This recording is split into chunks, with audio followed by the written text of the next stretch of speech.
Hello and welcome to the YYC Soccer Podcast. My name is Jason Kmet, and my co-host is Scott Strasser. Hi, Scott. Hey, Jason. Good to be back in the proverbial YYC Soccer Podcast studio for the first time in 2024. How was your holiday hiatus from the podcast? Well, it was a nice break over Christmas time, a little bit of time to sort of relax with the family and not do a lot. And just a nice little break, but I don't know how many weeks has it been. It's been a few weeks, at least maybe a month or so since we did our last episode. I think it was mid-December. So yeah, pretty much 4 weeks, if not a whole month. How about for you? Some downtime? Yeah, it was good. I had a week off work and managed to get out to the ski hill for the first time in a year because my friend was visiting, and that was pretty fun. Overall, I mean, Christmas is always a bit of a marathon in my house. We've got my wife's dad's side of the family, my wife's mom's side of the family, and then my family. So Christmas is usually a 2 or 3 day affair, and we condensed it into 2 days this year, which was pretty hectic, but as always, it's a good time. And yeah, it was great to do our usual traditions. Now with a kid, so that adds a whole new element to Christmas. Absolutely. If you are a new listener to the YYC podcast, Scott, what is the YYC Soccer Podcast all about? So our podcast focuses on soccer in Calgary at the amateur, collegiate, and professional levels. We talk about the teams and the players from the city's soccer community, whether that's the grassroots, youth, or amateur leagues up to the university, post-secondary, and professional level. We also interview people involved in Calgary's soccer community. Yeah, and this week we're going to discuss a few topics. We're going to talk about Calgarian Mya Jones being selected in the NWSL draft. We're going to talk about some Cavalry roster moves, and we are going to do an interview this week. And Scott, why don't you mention who our interview guest is this week? So we recently interviewed Niko Myroniuk, who was a member of Cavalry last season. We talked to him about a variety of topics, including his cameo for Cavalry last season, an injury he sustained while in training with the team, but we also talked about his title-winning escapades with Mount Royal University, as well as his recent stint with the Canadian National Futsal Program. I will say that Niko has covered a lot of ground for a young guy. Yeah, he's still just 18, so you have to put into perspective how much he'd already achieved before becoming an adult. And he talked a little bit about his time in Europe with AC Milan, their academy, and obviously he's already made his pro debut at the CPL level and has aspirations of getting more game time in that league. But he's also now a Canada West champion, right? He was a part of Mount Royal's championship winning team this past fall, and he's also a successful futsal player. So yeah, he was really well spoken, and it was cool to chat with him for the first time for our podcast. I know we usually run our interviews a little bit later in the podcast, but given that we just introduced Niko, why don't we run that interview now, Jason? Sure.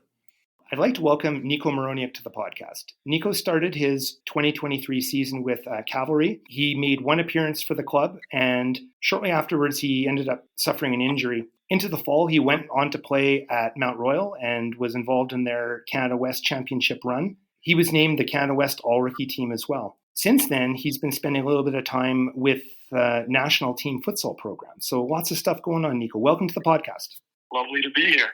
Last year, you were on the Cavs, I think pretty much starting from training camp until your injury. You made the one appearance. I remember that appearance. It was short, but I think you made a tackle that I think everyone remembers. Can you talk a little bit more about your experiences with the Cavs in 2023?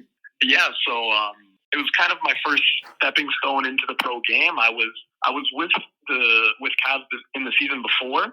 I was signed on a development contract in August, and it was kind of a good training environment, and I don't think I was really ready to get any minutes, and I worked my way in preseason, got a few games in, lots of 90 minutes and lots of fun as well.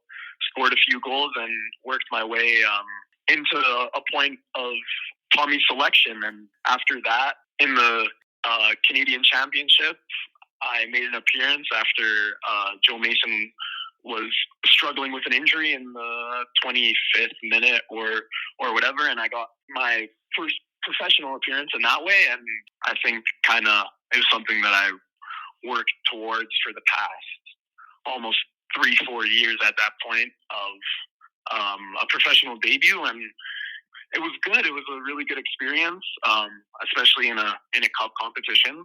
And then that led me on to the first CPL appearance against Valor, and you mentioned the tackle and had a little bit of a highlight moment there. Wish I could capitalize even more on that moment. And it was a really good experience playing at the professional level, and working through an injury after that kind of saw me out for the rest of the season. But I found MRU as a spot to bounce back, and I'm looking to go to a pro trajectory again. Right on, Niko. Thanks for that breakdown. And we'll get into asking you questions about MRU pretty soon. But first one for me is another thing you touched on, which is your injury. I believe it was a broken collarbone, correct? Yeah, it was. Yeah. What was that like for you to go through, and was it like your first kind of serious injury as a soccer player? Yeah, it was my first serious injury as a player. I mean, I had little niggles and hits in white caps and calves before that, but that was my first injury that I believe put me out for over a month. So it was in training after our game against Halifax. Sat on the bench that game, didn't see any minutes, so I was working hard and training the next day, and I found myself with a broken collarbone at the end of the session. So it was really tough to bounce back from, especially as I believe I was 17 at the time, or maybe 18. It was a bit of a hard process to go through, especially for a young player. You feel like you're at the top almost when you're getting game time and things like that, and then an injury can hit and start to put a shift in your work. So it was difficult to deal with, but I was glad I had great supporting staff at Cavs around me to help me recover and get me in a spot where I was comfortable enough to get reintegrated back into training and get game time as well with MRU and really start playing at a high level again. We were at the Northern Shield ceremony at Spruce Meadows, and we noticed you were there on the podium with the club. But at that point, you would have already been well into your MRU season. Can you sort of talk to us a little bit about how you were still maintaining ties with the club even into the fall? Yeah, that's a great question. I was still at MRU at that time. I was just getting into my first season, and I kind of maintained a relationship with the coaching staff and the club, and I still was friends with a lot of the players at the club, and they kind of said to me that don't forget that you played a part in the regular season win, and they said come out, put on the jersey and everything like that, and it was a super good experience. I mean, it was my first major trophy that I've ever touched with my own hands, and first ever major trophy that I was a part of the winning, so I was really proud of that moment. Talking about trophies, so the fact that you were with Mount Royal this season, that's another trophy that you got to be involved with, the Canada West Championship. But how did you end up joining the Cougars? Because, yeah, like you've mentioned your age, 17, 18, you would have been coming right out of high school. Yeah, how did the opportunity to join MRU come up? That's a good question as well. The opportunity kind of arose. I had a few universities that were options and in contention, and chose to stay home and work here to be a footballer around my parents and my family, because I was at Whitecaps before and I already moved out of the house when I was 14 years old, and I thought it was a good time for me to stay home. And when Ryan came calling, luckily enough, I had a spot to stay. And in August, as soon as I recovered from my injury, it would have been early August, I wasn't really feeling like I was going to play at Cavalry anymore for the rest of the season, just because of the playoffs. And at that point, the squad is almost already set, and it would be very hard to break into the squad. I chose to go to MRU and luckily had a successful season, a record-breaking season. I was glad I could contribute and play, I believe, started almost every game of the season, every game bar 2 when I was injured, and lucky enough to set history with the team my first year. You did find some success, obviously, with the whole team winning Canada West and going to nationals, and then you were named to the all-rookie team. Looking back, what would you say were a couple of the notable highlights for the Cougar season overall? I would say the ways in which we got through playoffs. I almost want to thank Miguel De Rocha for a few of those unbelievable magical moments where we're in the dying embers of the game, and in playoffs we managed to pull through in the 90th minute, get last-minute winners, and that feeling as a player will never be topped, where one of the goals I assisted, and then a few of them I set up in the plays, and it was just a great moment to celebrate with all the MRU students, and all my family were at most of the games, and I have quite a tight-knit family, so I almost had half the stands at MRU was my family, so it was a great moment to celebrate, and then obviously lifting the trophy and having the hard work pay off. And I believe personally before I came to MRU that they were a good enough club or good enough university to win the trophies, even nationals as well, and I believed in the process, and it was good to see it all work out after many disappointing runs for them. Yeah, it was definitely historic in multiple ways. We're going to switch gears once again. Niko, we noticed your name was on the training camp roster for the Canadian national futsal team back in December. Can you tell us a little bit about that and how you got involved and what that was like? Yeah, it's always great to represent the national team. I believe it's probably been a dream of mine for all that I've been alive, and see that Canada crest on your chest is a surreal feeling. And luckily, when I was playing in the Canada Summer Game, my assistant coach was on the coaching staff, and I had played futsal all my growing up years in Calgary minor soccer, and kind of growing up in almost a cold environment forces you to play inside. So I had the background in futsal, and I was recruited to the team in 2022 for the first camp, and that would have been my first camp, and it would have been a real change of squad where a lot of players were brought in, new players, young players, a very talented group. Yeah, I went again this year. Always a pleasure to be at those sort of camps and events, because you're representing your country at the end of the day, and great to broaden my horizon with all the players from different provinces, different backgrounds, other CPL teams where they're in similar positions to me and very like-minded players. Actually, that leads us to a question. You were talking about growing up and playing futsal. What CMSA clubs did you play for growing up? So for my first years in Calgary minor soccer, I played for Southwest United and kind of grew in their system. Luckily enough, the coaches trusted me, and even at one point, I believe I was playing 5 or 6 years up with the coaches of like Nick Koev and Ramon Mifflin, and Ramon was also my coach at MRU. It was a great spot for me to grow and develop. Also want to give a special shout out to Cambridge as well, because that was the school I went to and played a lot of futsal there as well.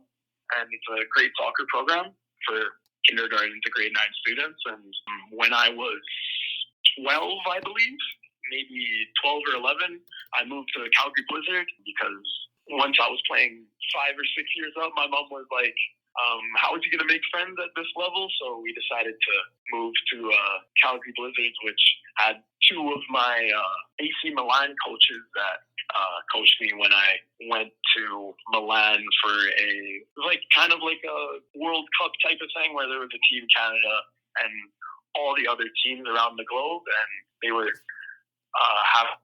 I moved there to about U15, where I moved to Whitecaps and graduated to Academy Step. Sorry, I got to ask you to elaborate on AC Milan, Niko. I wasn't aware of that. Are you talking about the Italian club? Like, did you go to Italy? Yes. Yeah? Yes. Luckily, I've had a very special, almost childhood career here in Calgary. A lot of people before my time, as weird as it sounds, haven't had the experiences that I've had, almost through luck. And I believe that Calgary offers also an insane amount of opportunities for a Canadian city. So I went to AC Milan.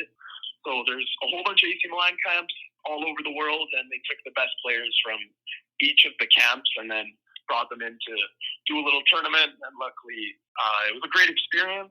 I scored quite a few goals. I remember scoring goals from half, and if you dig deep enough, you can find me scoring a Rabona on their website in like 2016, I believe.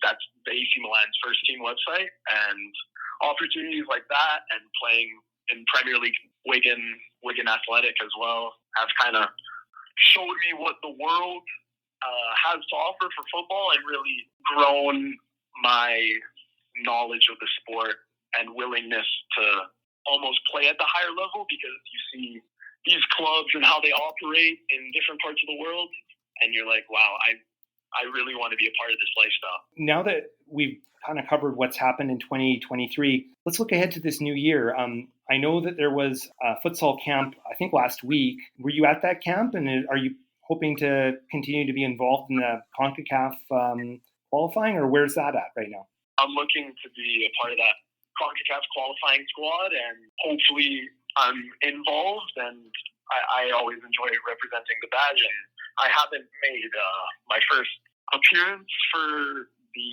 futsal national team other than inter-squads and friendly games, so it would be good to play in my first international competition for futsal, which would be great. Also, I believe the Canada under-20s for football is having a camp soon, so I'm looking to be involved in that in quick succession, to the point where I would be hopefully with the Canada under-20s for football, and then a month later I'd be with the CONCACAF qualifying squad with futsal. Super. Well, we have one more question for you, Niko, which is kind of like a future forecast for yourself. So you're 18, right? Yes, I am.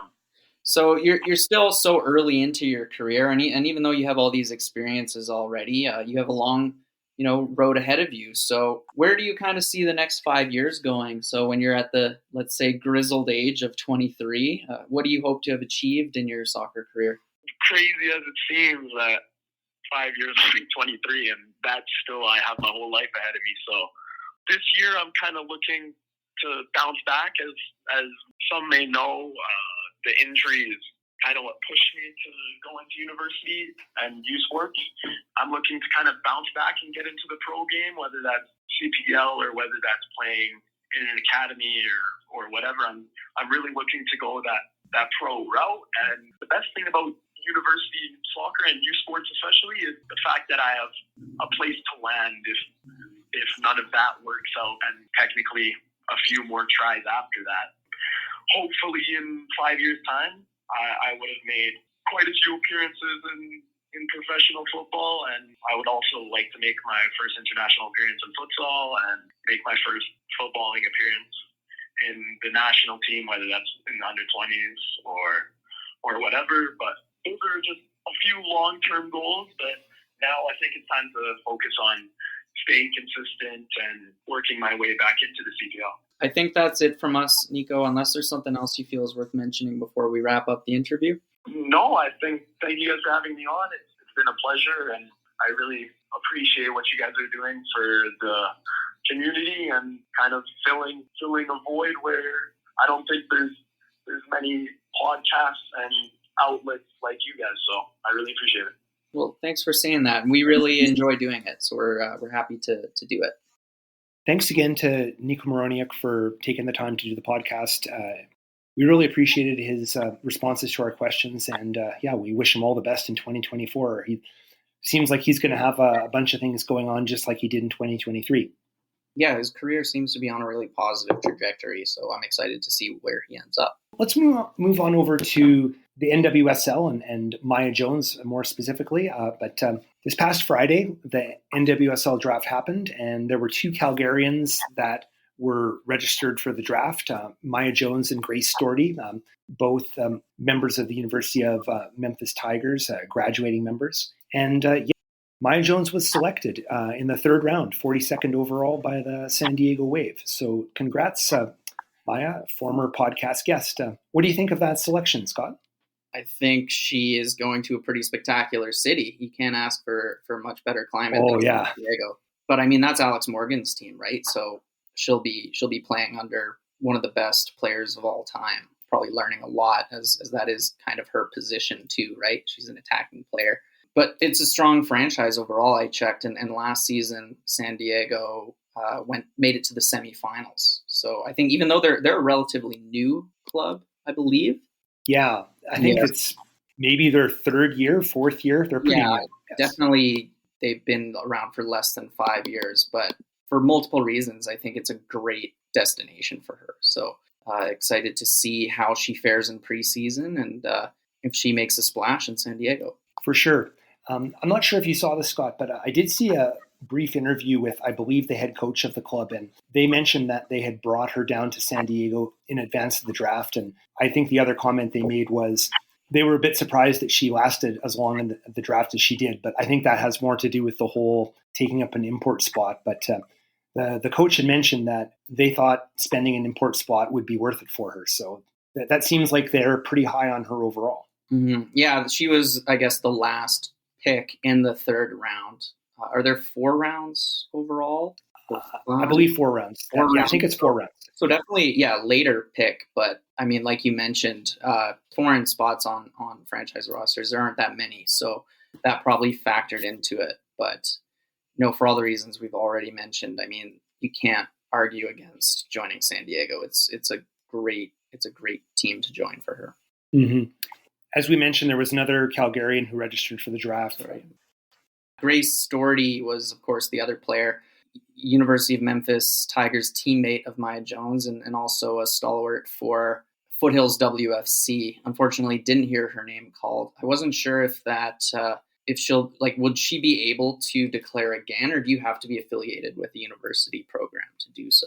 As I understand it, she's completed her eligibility now. Mm-hmm. And I also think that when I was looking at the declaration page on the NWSL website, once you've declared and you go through the draft process and you're undrafted, then you're a free agent. So at this point, she wouldn't reapply for the draft, but I guess if she wanted to do a free agent deal with any of the clubs, that's an option. Or, of course, there's other countries in the world where potentially she could go. So at this point, her university career is over. It's just a matter of seeing, where her pro opportunities will lie next. So there's potentially a bunch of options out there. As you know, women's game is growing everywhere. And unfortunately, we don't have that Canadian league yet, but there's opportunities out there. Yeah, and she really impressed me on the right wing for Foothills WFC last summer. So I feel like she definitely has the pedigree to play professionally somewhere, and it'd be good to see her land a professional contract somewhere in the world. All right, let's move on over to the Cavs. And since our last episode, there have been a whole bunch of roster moves. Let's do a bit of a recap of what's happened. A bunch of players leaving the club and also a few players joining the club. Yeah, so I'll just rattle off the players who are departing Cavalry this season. Goalkeeper Sterling Kerr, fullback Roberto Alarcon, who recently signed with Valor, striker Joe Mason, Gareth Smith-Doyle, the former University of Calgary star, Udoka Chima, the center back, he signed with club in England's 6th division called Worthing. And then Ben Fisk, who is returning to his hometown. He signed with Vancouver FC. Yeah, so I think a couple of those names in there were kind of expected, and a couple were surprises.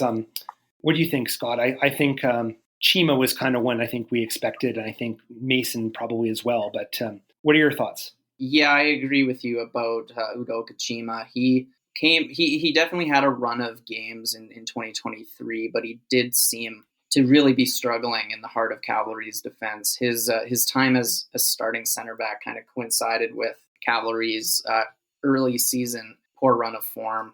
Not to throw him under the bus too much, but he did have quite a few. I think there were quite a few goals Cavalry conceded that unfortunately just wasn't marking his man. So I think after probably a third of the way into the season, he wasn't really getting much game time anymore, and he seemed to be riding the bench for the rest of the campaign. But yeah, I think it was just a case of being thrown into the deep end a little too early, right? He was still pretty young, and that was a lot of responsibility to take on. Not too surprised to see him move on.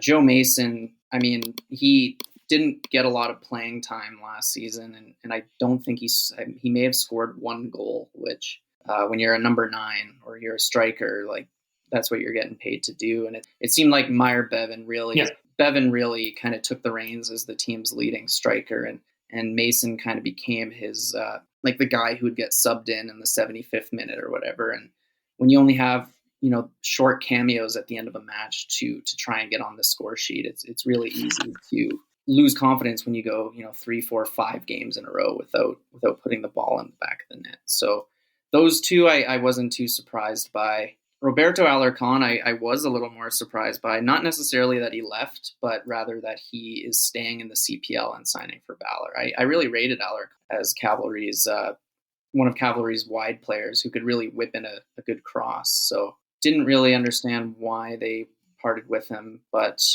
other ones we listed, Ben Fisk, I think that's just a classic case of wanting to go back home, right? Like he's bounced around Canada throughout his career. He's probably been with more CPL clubs than anyone else. And he does currently hold the record for most CPL clubs. So yeah. You're right. He is the most well-traveled guy. So yeah, and I know he wasn't really starting for Cavalry. He definitely came off the bench a lot. I think he really liked the club. In his press conference where he announced his departure, he had a lot of really good things to say about the Southern family, about Spruce Meadows and the ownership of Cavalry. So it seemed like a bittersweet moment for him, but you can't argue with the opportunity to maybe see out your career playing in front of your friends and family. Oh yeah, for sure. And I think the other thing is too, based on last year, he wasn't exactly a regular in the starting 11. I know he had some injury difficulties and stuff, but I still think that he's going to probably go back to Vancouver, his hometown, and he'll have a bigger role with that club. Oh, like for sure, it's a bigger role, your hometown club. It makes a lot of sense. But I'll miss him as well. But when you really look at it from the big picture, it's pretty easy to connect the dots about what happened. So those are the guys who are leaving Cavalry, but we've already heard of a couple signings. Leighton Brooks, another Australian who'd spent time in the A-League, he's coming to Cavalry. And then Diego Gutierrez, I thought this was a pretty big announcement. He's joining Cavalry from Valor FC, where he was the captain. And then just today, while we're recording this, which is Tuesday, Cavalry announced that Tobias Varshevsky is joining. Some listeners may remember he was a striker for FC Edmonton, I believe in 2022, and he scored a really nice bicycle kick goal. It was one of the goal of the season contenders. I thought he was a really good striker. I can't remember what his output was for FC Edmonton, but I did Google him because I was kind of curious where he ended up after. And it looks like he wasn't playing professionally anywhere after his time with FC Edmonton. So yeah, I don't think he has been playing anywhere since his time with FC Edmonton. According to Northern Tribune, they mentioned that he had a tryout. I believe it's a third division club in Germany. Is it Rot-Weiss Essen? Is that right, Scott? Sound right? Yeah, Red White Essen, which I believe they get huge crowds. I might be remembering the wrong club. I might be thinking of Rot-Weiss Erfurt, but Essen is a pretty big city, if I can recall. Yeah, like 500,000 people, and that's probably their main club. So pretty decent level to be trying out for. But yeah, it is, there's the question of what will his form be like when he hasn't been playing professionally for the better part of what will have been a year and a half or more. Based on his performances for FC Edmonton, I'm pretty excited about this signing. And what I've noticed is guys who played well for FC Edmonton, who then signed for Cavalry, tended to up their game, right? Like if you think about Schmidt Schoen, Bruno Zebi, good players for Edmonton, but I found they actually improved when they came south. So I'm curious to see how he does and if he challenges Mya Bevan for that number 9 spot. Yeah, I think he could be a really interesting signing potentially. I believe it was Alan Koch. I'm not sure if I'm saying that right, but he was the coach of FC Edmonton. Yeah. He tweeted out today that he thinks that Tobias could be the best player potentially in the CanPL. That was his comment when he's reacted to the signing. So that's pretty high praise, and there's no real specific reason that he would be obligated to tweet that out. So obviously he had a pretty strong feeling that he's a real quality player. So yeah, it's going to be a fun signing, and I don't know how he fits into the whole mix, but let's get back to Diego Gutierrez. I think that's a big one, right? He's probably one of the most sought after free agents within the league this year, and the Cavs were able to get him. What do you think of that one? Yeah, like I said, I think it's a big statement signing from Cavalry. They're able to poach Valor's captain and probably one of their two best players if you add Matteo De Briene in there as well, right? So really tough losses for Valor, who I know have been announcing other players since, including Roberto Alarcon, but I feel like Diego Gutierrez, it could be really hit or miss. He could be Cavalry's best player in 2024, or he could kind of get lost in the shuffle a little bit. I do think Cavalry has a lot of depth, so we'll see how much game time he gets. But based on his talent level, I mean, yeah, definitely one of the CPL's top players in 2023. I'm sure that we're going to be seeing more players added over the next several days, especially when you consider that the club has got to be getting back into training for the Orlando match pretty soon. So I would expect we're going to see some more names for sure. Even things like a backup keeper. They will need a backup keeper for Orlando. So we'll see if that falls to Joseph Holiday or someone else. Yeah, and I know you pointed this out, but Northern Tribune was reporting that a couple players from BTB in Edmonton have been trialing with Cavalry, striker Philip Masry and winger Frank Roy Kane. They're both pretty young. I think Masry is 20 and Kane is only 18, but that's interesting. It'll be interesting to see if they stick around. And then there's also open tryouts coming up pretty soon. That's right. So open tryouts for the Cavs actually is this week. I think it starts Wednesday, I believe, and it culminates into Friday. And I did actually check in with the Cavs office because I was curious to know how many players sign up for open trials, because it's really wide open. You know, basically, if you're willing to be able to make the trip to Calgary and pay the entry fee, you can sign up. So 150 players have registered. So that's quite a few, especially this is not a small entry fee. It's $300 Canadian for each person to enter. Yeah, a lot of people, a lot of players coming from all over the place. I think mostly Canada, but some probably coming from further than that, trying to see if they can keep the pro dream alive. Yeah, and I think if you multiply 300 by 150, you get $45,000. So that's a pretty decent revenue line item for Cavalry. I mean, obviously there's expenses involved with putting on trials. There's renting the facility. There's probably insurance or liability, other costs that I'm not thinking of. But decent payday for Cavalry for the off season. I don't know the last time a open trialist was, successful and signed a contract with Cavalry. I believe we were talking before recording that Mo Farsi was an open trialist originally. I believe from what I remember, a comment from Tommy Wilden Jr. was that they had a little bit of awareness of who he was from his PLSQ days. But yeah, he came to the club and there was some kind of tryout of some sort where he came in and blew everyone away, and that's how they got him. So whether it was exactly this format or some other format, it was kind of on open trial basis in some way that he joined the club. Yeah, and I remember reading media coverage of the open trials last year, and there were some players with really impressive CVs who were trialing, like guys who'd been with their national team pro youth setups when they were teenagers, and then there's the classic story of like blowing out a knee and then giving up on the pro dream for a period of time, and then thinking of it as like a second chance. But no, it's kind of, I think most clubs still do open tryouts every year in the CPL. So, but you never know, right? There could be a diamond in the rough who shows up and kind of like Farsi blows everybody away and ultimately ends up on the roster. So Scott, is there anything else you wanted to mention before we wrap up our first episode of this year?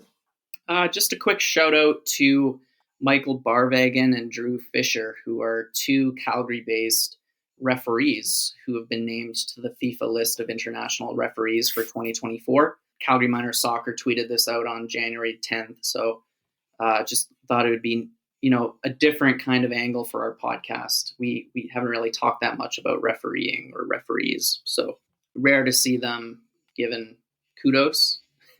So just thought it would be a nice little shout out to those two. Yeah, usually when it comes down to officials, match officials, usually when nobody says anything or doesn't notice them, that's usually the high praise. But it's probably need to get kudos every now and then. And I was impressed. I actually didn't realize that Calgary's home to two FIFA level officials. So yeah, excellent, good for them. So I think we'll wrap it up here. Thank you for listening to this episode of the YYC Soccer Podcast. You can subscribe to this podcast using all the usual podcasting platforms. Head over to our website at yycsoccer.com for more information about how to subscribe or to leave a question or comment. You can follow us on Twitter or X or whatever it's called at YYC Soccer 403. Thanks for listening.